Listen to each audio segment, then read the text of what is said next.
Childhood, the picturesque and perfect place far away from harm and distress. It is a safe place that we all have a fond memory of, where things were much better and everything seems to be at peace.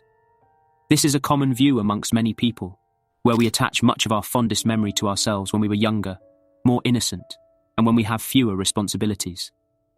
The narrative of romanticizing childhood and the innocent of childhood is the most romantic desire that we all have. The safe haven and the predictable outcomes, at least in hindsight, is the feeling that we all yearn for. Our attachment to our childhood comes as no surprise, considering our fear of the unknown. As humans, we dislike the unknown. We seek things that are familiar to us, as our brain perceives them as safe, while the unknown is perceived as a threat to our brain. So, biologically, we are wired to seek things that we know of and avoid things that we do not know. Thus, it makes logical sense why many people seem to reject the notion of growing up and seek comfort within their childhood or the current status quo. Although growing up is a natural part of life, and we all are aware that we will grow old one day. And yet, we foolishly attempt to delay the natural progress of life just to cling unto something that we could never truly get a hold of. Many view the adult world as the embodiment of the unknown, especially for young adults, so the natural response to such fear of the unknown is to indulge oneself in the delusional and safe place we collectively called childhood. But what is the fear of growing up? The fear of growing up can be defined by an inability or unwillingness to take on adult responsibilities and a tendency to resist the transition into adulthood.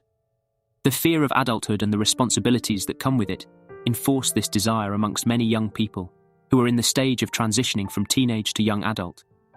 Although this phenomenon is not new, it seems to be common among many youths today. Simply attributing the desire to not grow up among today's youths to simply the fear of responsibilities may not be an accurate depiction of this epidemic. But let us explore why such desire exists and why it is so common.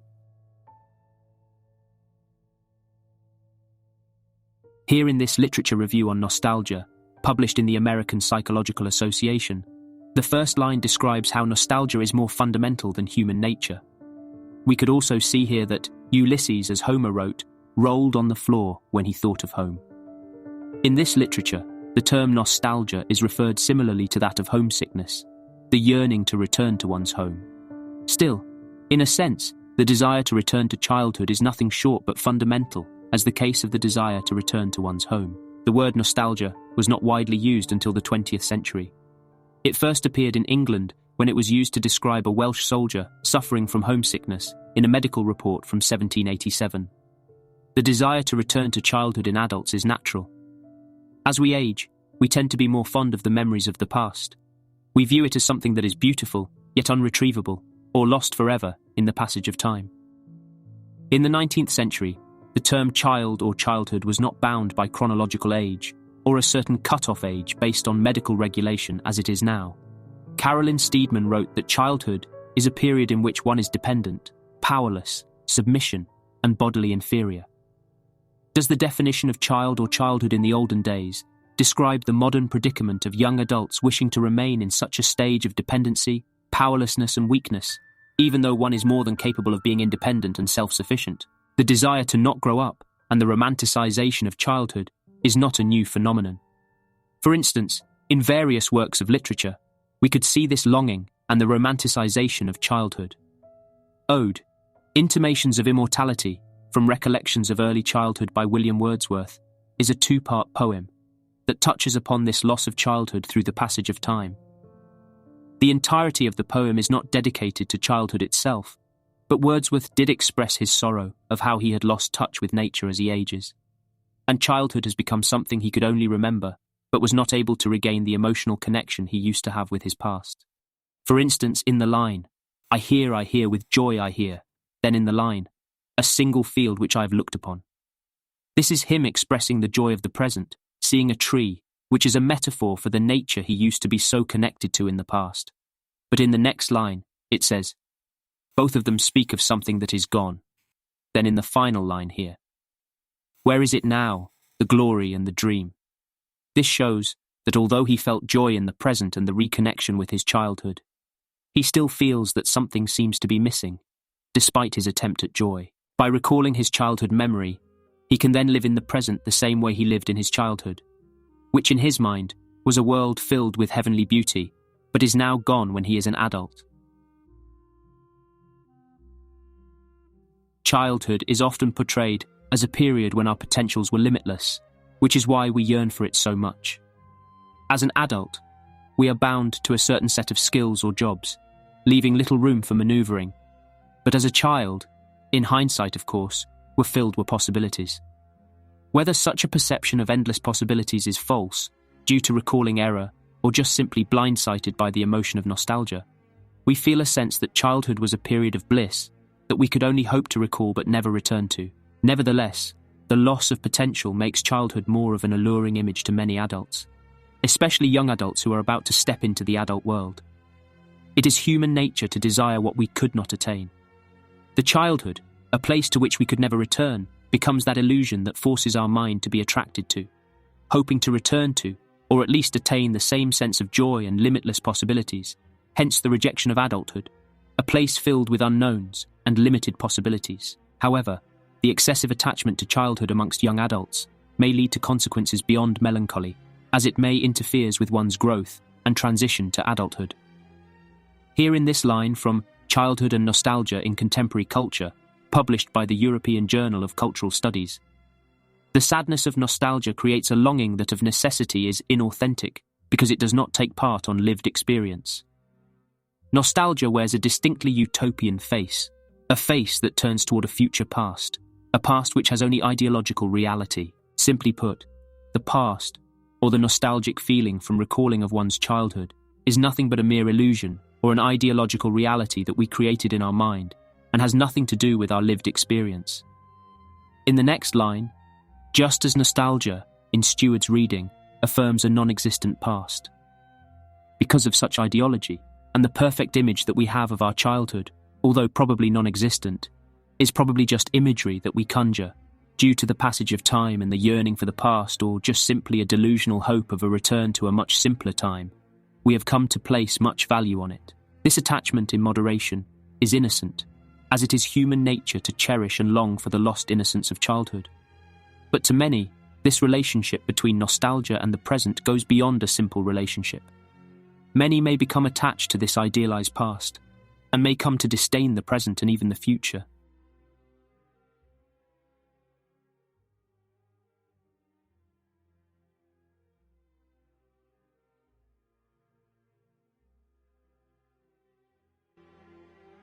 The inclination to return to the past seems to be ingrained within our culture. Ranging from works of literature to epic poems to pop culture, the obsession with nostalgia and childhood is part of the collective romanticization of the past. The television program I Love the 70s is a nostalgic TV show exploring the pop culture of the 1970s. And its subsequent sequel, I Love the 80s and I Love the 90s, depict this cultural obsession with longing for the past, whether to satisfy our human nature or capitalistic opportunity to capitalize on one individual's obsession for the past. The phenomenon of passion for the olden time is clear, or our obsession with vintage items. Why do vintage items, although old but hold so much monetary value? It is because it has sentimental value, and how we as a species gave it much value, the value of the past that we could no longer experience, but could only be relived through the old items from that period. Or how recently, the rise of older films being remade or its prequel or sequel being released. Is this just a ploy to capitalize on people's nostalgia? Or is there something deeper just beyond capitalistic profits? For instance, the recently announced prequel to Charlie and the Chocolate Factory, a film from 2005, almost 2 decades prior, or how fashion trends seem to be a recycle. Our trends seem to become fashionable again suddenly, even though the very same trend was seen as old or outdated. For example, the resurgence of the Y2K aesthetic in recent years. These are just some of the absurd examples of our obsession as a culture with the past. Thus, are we as a species voluntarily putting ourselves in this endless loop? Are we unable to imagine the future, so we opt to participate in this eternal cycle of nostalgia? We reject the future for the sake of the past, which explains why many young adults fear the future and the consequences of growing up, so they become attached to their past. However, beyond social and consumerism interpretation, nostalgia also has its root within the psychiatric framework. Within such a framework, Psychoanalysis refers to nostalgia as a screen memory. According to the research article, Nostalgia, a Neuropsychiatric Understanding, published in 1992 in the ACR North American Advances, nostalgia may be considered a yearning to return home to the past. More than this, it is a yearning for an idealized past, a longing for a sanitized impression of the past, what in psychoanalysis is referred to as a screen memory. Not a true recreation of the past, but rather a combination of many different memories, all integrated together, and in the process, all negative emotions filtered out. This means that our perception or the narrative we give to our past is nothing but an idealized vision with all the negative emotions filtered out. Thus, everything becomes perfect within our minds. So we tend to become attached to this false narrative, hoping to return to those quote-unquote perfect days where the only emotion we felt was nothing but joy. However, this is untrue. This is just the false perception made up by our brain, leading to a biased and unrealistic view of our past. This could also be the reason why many young adults wish to return to the simpler time and reject the notion of moving forward to the future and growing up. Of course, as with all things, attachment to childhood and nostalgia alone do not fully explain why many young adults do not want to grow up. Putting the fault on cultural obsession and fundamental human nature on this social issue does not warrant any full legitimacy. The yearning for childhood and the obsession with nostalgia may be just a symptom of our desire to not grow up, or it may be the exact opposite. The desire to not grow up may be the symptom of our yearning for our childhood and the desire to return to the past.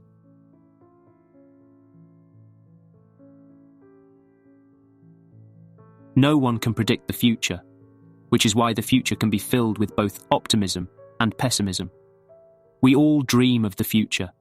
Sometimes it brings us joy as it presents to us the endless possibilities of our lives, similar to that of the recalling of one's childhood, but the majority of the time it brings about a sense of uncertainty and doubtfulness, which can lead to fear. Worrying about one's future is a normal behaviour for everyone, and it is especially true for young adults who are about to enter the labour market. Thinking about the future allows us to plan and to prepare for what's to come. However, what exacerbates the innocent plan of the future may be the pessimistic view of potential careers and/or the lack thereof, which may lead to disillusion and even depression. Especially with the current labour market and economic situation, youth unemployment is on the rise. According to this study, since 2008, the number of youth unemployment has been on the rise, particularly in the European Union, North America, the Middle East, and North Africa. In all regions of the world, young people face higher levels of unemployment than adults do, with levels in some places being up to 6 times as high. This may seem to be the exact opposite of attachment to childhood, where young adults seem to want to remain in a state of dependent. However, the disillusionment regarding one's employment also contributes to one's desire to not want to grow up. This leads to young adults asking questions such as, what if I couldn't find a job? What if I become a failure? What if I disappoint my family? These are questions that youth who are about to enter the labour market, a disorganised and broken labour market with little to no prospects, ask themselves. This is a report from the WHO describing how young adults are vulnerable to depression, anxiety, and disillusionment. The economic fallout and the lack of job opportunities feed into this fear of young adults of the potential consequences of growing up. Although this is not unique to Gen Z, as the economic crisis and the subsequent disillusionment in the labour market has occurred throughout history, what makes today's generation different is social media.